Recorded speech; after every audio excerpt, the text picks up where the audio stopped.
रात के बज रहे हैं 1:58 सुबह के। रात तो बीत ही गई, एक तरीके से देखा जाए तो 2 घंटे बाद सुबह हो जाएगी। लेकिन हम लोगों की सुबह कब होगी ये नहीं पता। इतना बड़ा दुःख हम कब भूल पाएँगे? किस तरीके से खुद को सँभालें ये नहीं समझ में आता है। सब सो गए हैं, मैंने लॉग ऑफ कर दिया है, मुझे नींद नहीं आ रही है। सारे दिन में कुछ न कुछ घटनाक्रम चलता रहता है। जब हम सब सारे भाई-बहन, ख़ासकर दीदी, अन्नू और मैं, बउआ भी बीमार पड़ा हुआ है, लोग पूछ रहे हैं कि क्या हो गया उसे, क्या नहीं हो गया।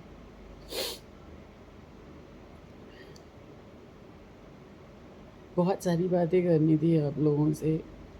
सबसे पहले तो इतने अच्छे कमेंट्स आ रहे हैं ना,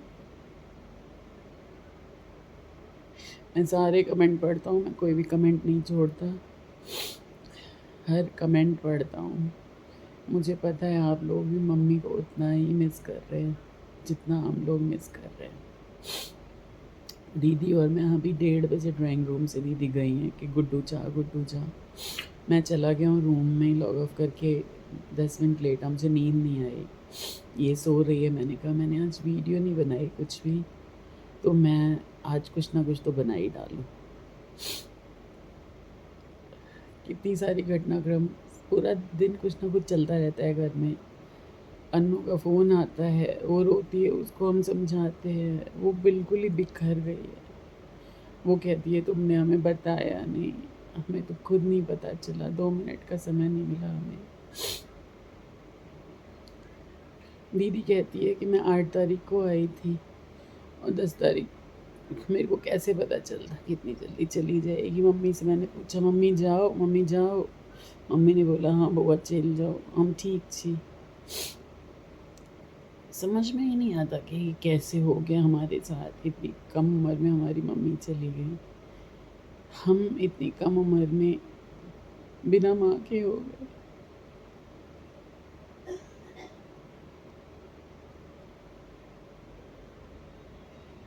माँ के रहने का सुख क्या होता है,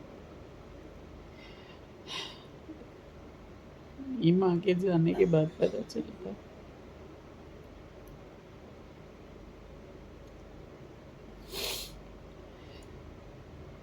किसी भी चीज़ में मैंने तो अभी 10-15 दिन पहले थप्पड़ भी खाया था मम्मी का। मैं कुछ कर रहा था, मम्मी को बार-बार बोल रहा था, मम्मी ने मुझे एक लगाया, मम्मी क्या कर रहे हो? जाके गले लगा फिर लगा के मुझे खुद भी दुखी हो जाती थी।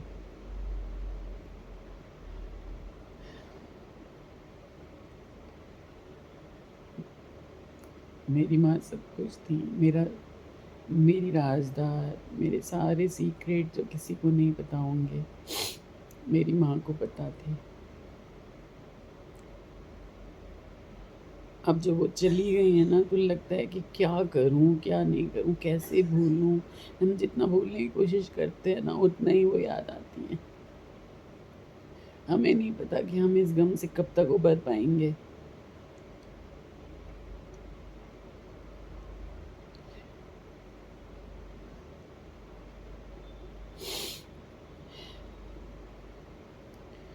आज बुआ जी आई, उनके आगे भी बहुत ज़्यादा रोना आया। जीतू मेरा सबसे अच्छा दोस्त है, वो आया, फूट-फूट के रोया मैं उसके आगे। मम्मी चली गई, सब यही कहते हैं कि तुम ऐसे करोगे तो हम नहीं आएँगे, हम नहीं आएँगे। लेकिन मैं क्या करूँ? मैं बहुत स्ट्रॉन्ग हूँ, मैं बार-बार कह रहा हूँ। मुझे कोई डिप्रेशन नहीं है, कोई, लेकिन माँ के जाने का दुःख क्या होता है ना, ये वही जान सकते हैं जिसकी माँ चली गई। जीवन में इतना बड़ा सूनापन आ गया है ना, वो कभी नहीं भरेगा। ऐसा लगता है जैसे कि अब क्या ऐसा करें। आज मैं दीदी से बोल रहा था, काश कोई ऐसी ताकत होती कि हम ना मम्मी को बुला के काश मैं सिर्फ एक बार बात कर पाता।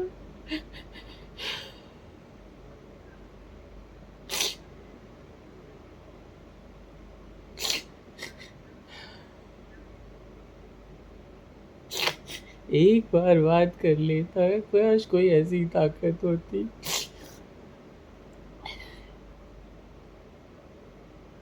नहीं समझा पा रहा हूँ खुद को कि अब वो कभी वापस लौट के नहीं आएँगी। उनके साथ मेरी इतनी यादें जुड़ी हुई हैं, हम इतना घूमे फिरे हैं साथ में।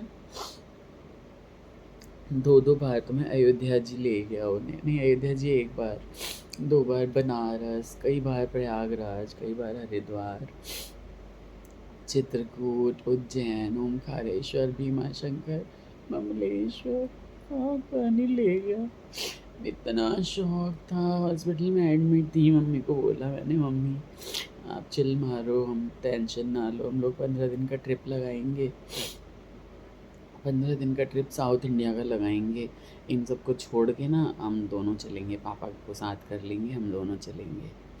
इतना संतोष देता था, मम्मी आप कोई टेंशन मत करो किसी चीज़ की।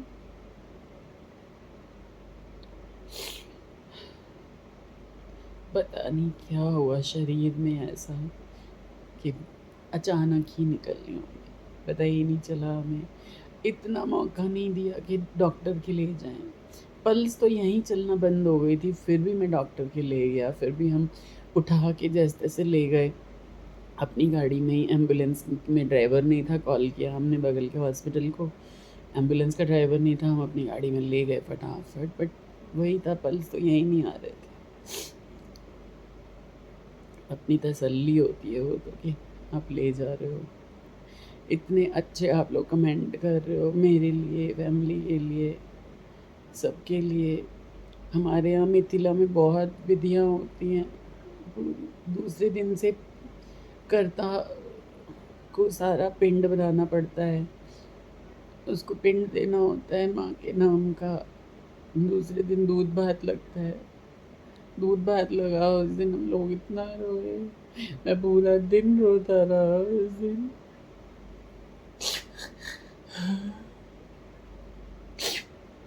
अब कितना भी याद करूं, मम्मी वापस नहीं आ पाएंगी कभी भी, मैं कितना भी रो लूँ।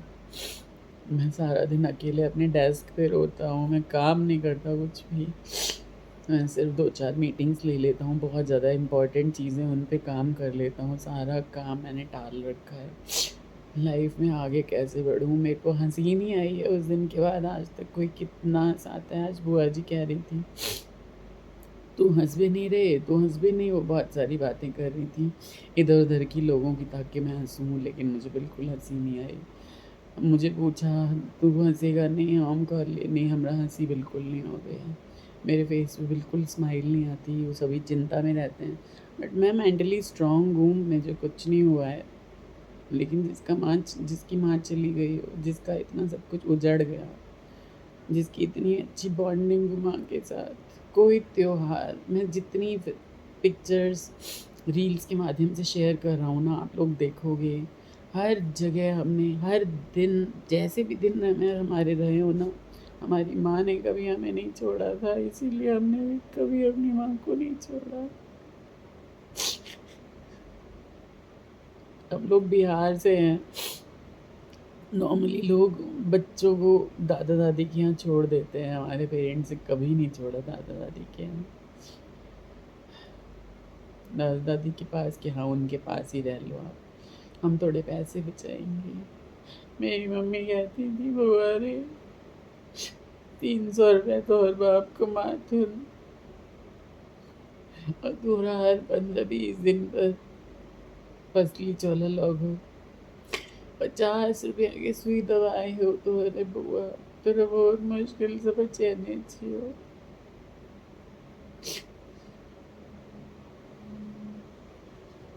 मम्मी तो हमरा सुइयो दवाई कराबो के मौका नहीं देलखिन।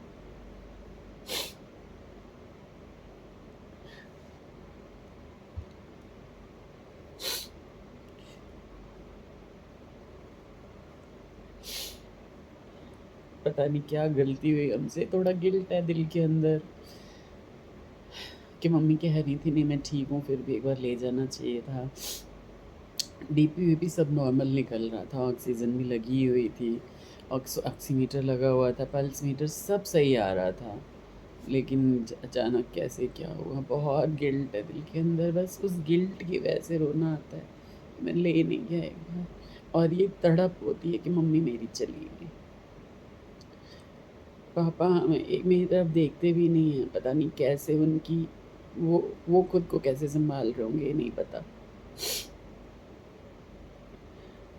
आज 23 दिन हो गए, आज तो 24 तारीख आज तो 4 तारीख लग गई, 24 दिन हो गए आज मम्मी को, 25वां दिन है, आप लगा लो।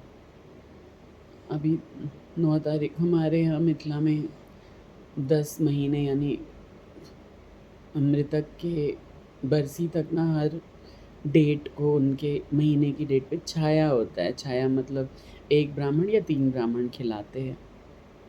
अब तो मासिक भी आ गया।